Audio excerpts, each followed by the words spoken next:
This is Lisa from MobileTechReview, and this is a big honker of a laptop, right? This is a 17-inch laptop, but what's wrong with this picture? That's because this is the LG Gram. So around this time every year, well, usually closer to January, they refresh the Gram, and it gets better and better, as we would hope, every year, but this really is the culmination of several years of Gramness. So 17-inch thin and light Ultrabook, and it's also available in a 16-inch, because 16-inch is the new 15-inch, isn't it? And 14-inch sizes. I think the 14-inch probably less exciting for folks because there's a lot of very light 14-inch laptops these days, but the 16-inch may be the sweet spot for many of you, but the 17-inch is still quite fascinating. If you want a really big display, but the latest Intel 11th Gen Ultrabook made better now with a WQHD Plus, which means 16:10 aspect ratio. Yay, that's the new in thing display that's really gorgeous. You've got a full DCI P3 coverage, so great for watching movies and also for photo editing and content creation. Well, it's something to look at, which is exactly what we're going to do now. So this is, again, the evolution of the Gram line. So 2.98 pounds for this 17-incher, which is 1.35 kilograms. If you go with the 16-inch, that's around 2.62 pounds. And the 14-inch is obviously even lighter. If you get the 17-inch or the 16-inch, you get a keyboard with a number pad. The keyboard's always been pretty good on the Grams, actually, especially considering how thin and light they are. And it's even better now. It's so tactile and crisp. They increased the key travel a little bit on this, is 1.6 millimeter. It just feels good. White backlighting, and well, on our model, which is black, very easy to see the white key contrast, but we've had the silver models in the past, which is still available, more like a dark gray. It's still quite visible. Very large glass trackpad on board, Microsoft Precision, as you would expect. That's good. The design has changed a little bit. It's a bit more absolutely rectangular. The curves on the corners are a little bit less. You might think that's minutiae, right? But it looks really clean and minimalist and modern. Again, particularly, I think, in the black, which does show some fingerprints like all black laptops. It's magnesium alloy, that's how they get it so light, but unlike a lot of very light laptops, this one has less flex. I'm not telling you it's absolutely super duper crazy rigid like a Dell XPS 15 or something, but it's not flimsy and flexy and scary, despite the fact that when you pick it up, you think this must be a fake laptop from IKEA or something because it's so light. We have Intel 11th Gen inside, so sorry, no AMD for you AMD lovers there, but this is the latest Intel quad-core CPU for Ultrabooks inside. You can get it with Core i5s and Core i7s. A little bit more of a focus on the Core i7 because this is a premium sort of product. And it has Intel Iris Xe graphics, which was a nice improvement for Intel for the 11th Gen, where you could actually play older and casual games without having a gaming laptop. Not a gaming laptop, this, though, even if it is a 17-incher. I think the display is really the centerpiece of this laptop, though. The 16:10 aspect ratio is nice. If you're doing content consumption, watching videos, in other words, you're going to have black bars on the top and bottom. Not huge, but they'll be there. But it's nice for people who are doing content creation, which LG's focusing on this year. So you've got more height to work with, which is nice if you're doing video editing or photo editing, and you've got Photoshop palettes floating around and all that sort of thing. To be precise, last year's 17-inch model also had the same 16:10 aspect ratio display, but the smaller models did not. They were just the usual 16:9. So now all the size models have that same 16:10 aspect ratio display. Wider gamut too. I mean, the Gram displays have always been very nice. You kind of look at it and you just want to sit down and watch a movie on Netflix or something, but even more so now.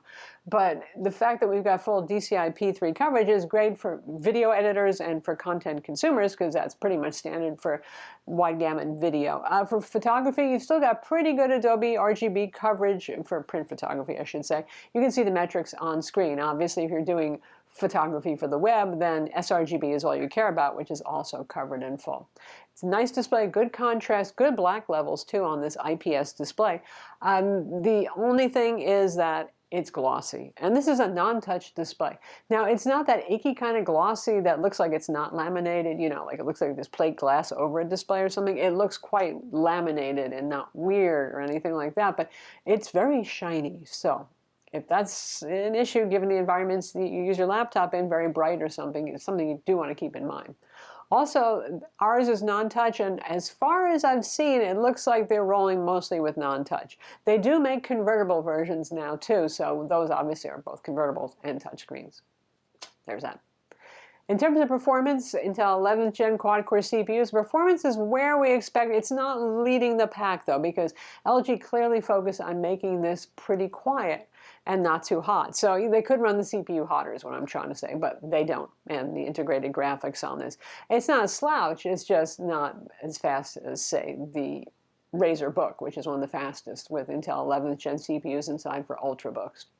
As you might guess, thus, fan noise is not really much. And when you do hear it, it's not a very big fan, so it's more like a shh rather than a filling your room or something like that. And to the touch, it stays reasonably cool, which is to say warm, not burning hot, not ouchy, that sort of thing. Connectivity is pretty decent here. We have two Thunderbolt 4 ports with USB-C, so yep, Thunderbolt docks, display out, charging, and in fact, this year finally we have a USB-C charger instead of a proprietary barrel pin charger. Though to be fair, the previous generation Gram that came with the barrel pin charger could be charged with a USB-C charger too. We've got HDMI on board, we got a micro SD card slot, again, the nod towards content creator types, and of course a headphone jack. So port selection is pretty good for an Ultrabook here.